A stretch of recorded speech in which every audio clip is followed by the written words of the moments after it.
when Shondaland announced that there's going to be a spin-off from the popular show Bridgerton, I was like, there's no need.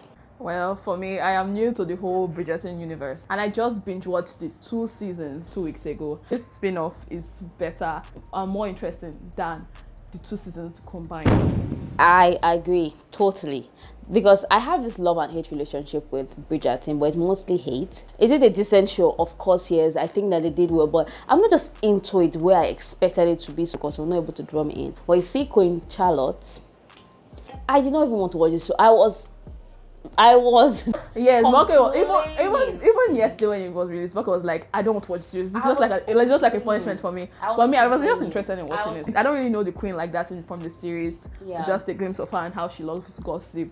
That's just the only thing that I've seen from her. So I was like, okay, I'll see. Let me just have an insight on what her life is like. Yes. Now that I saw it, wow, I love it so much. The series follows the life of Queen Charlotte, and also they sneaked in the stories of Lady Danbury and Violet Bridgerton in the story. The first story I really enjoyed was Lady Danbury's story. I'm not a fan of that character from Bridgerton. When I saw the younger version of her here, I was like, okay, yes, I prefer this younger version. I'm not still a fan of her, but I really understand. I had a lot of questions. Lady Danbury, she was one that actually took care of Simon, correct? The Duke. Yes. So I don't know how did that happen? How did she segue into being? Because from this series, you said that she was not so close to her own children. Yes.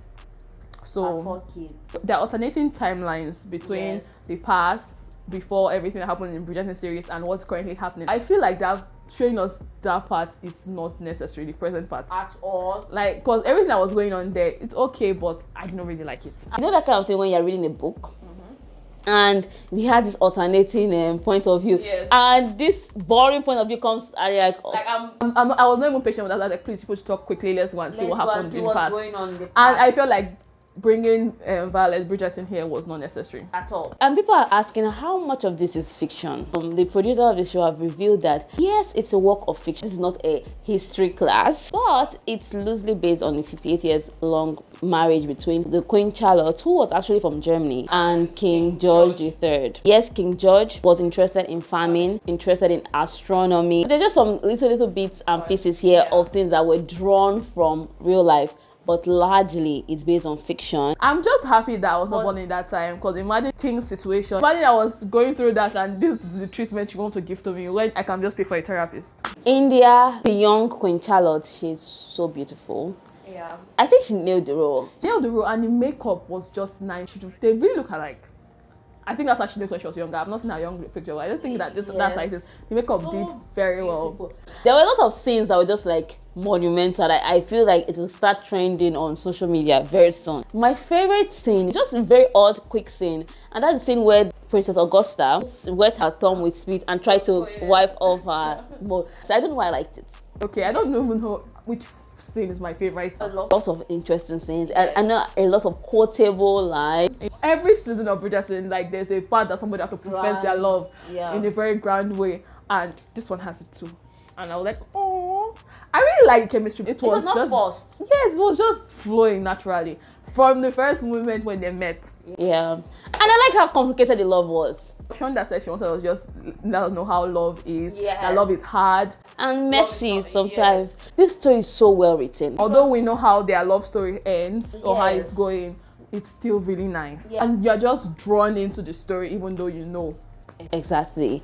Because I was like, okay, what else to show us? We already know what the king is like. We already know the queen loves him. So why do you want to show us the entire painful journey? No, I'm not so sure about the queen loving. She was just kind to him when we saw him in season 2. She was kind to him. But I'm not sure, because every minute they talk about the king, she's like, is he dead? Is he dead? I don't know how you want somebody that you love so much to die. That's how I just felt when I was going into the series. I already know she always loved him, because when I was watching, I was like, oh, why you want to why do you know she loves him? Like, why you want to show us that? And now it just really solidifies everything for me. If it's not something sweet and romantic, I don't want it. And I know that love is hard and so messy. Just the way, like, at a point I was like, come on, this is just, but it's real life. And I enjoyed every bit of it. And I love it. There's no need for a season 2. Yes, I agree. There's no need for season 2. We already know how the story is going. And we're already warming up for season 3 of Bridgerton already. We forgot to ask, who's your favorite character? The queen. Yeah, me too, India. And I also love the young lady Danbury a lot. I just really saw her strength, and I just admired her even I also more. like Corey, the King George. Like, I he love King played George. that role so well. The footman, her footman and his footman. Brinsley. Yes, I love. I was happy to see Brinsley's. Do you know the funny thing? I loved how they incorporated that story into the entire thing. Yes. Because these are people that are at the background, they're seeing their struggle, they are in the eye of the storm. And that these people's love lives actually even affecting their own love life. So the scene where she asked him that, did you ever get married? And he was like, how will you get married when he's always like 6 paces or 5 paces behind her? And this was a very delicious spin-off. I rated it 5. I watched all 6 hours. The set design, trust, is really beautiful. Yeah. The costumes, lovely. So 5 stars. And I think you can watch it without seeing the entire Bridgerton. Don't forget to boop that like button and subscribe to our channel for more movie reviews, movie recommendations, just all things movies. Subscribe, like, and leave a comment if you have seen this series. And if you haven't, please go and check it out on Netflix. So, bye.